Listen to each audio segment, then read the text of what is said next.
how to create SENDGRID SMTP.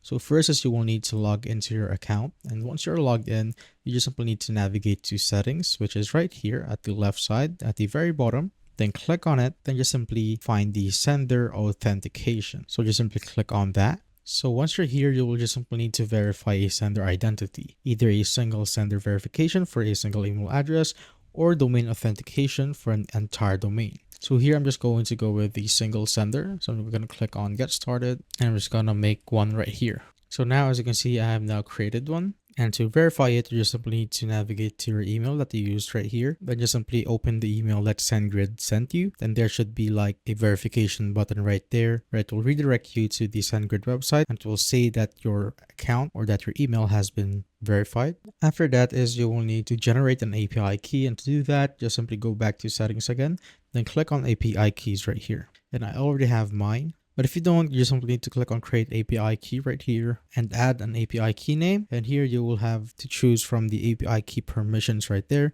And once you have picked, you just simply need to click on create and view. After that is you will need to copy the generated API key immediately and store it securely. This key will only be shown once and cannot be retrieved later. So once you have your API key, you just simply need to obtain the SendGrid SMTP details.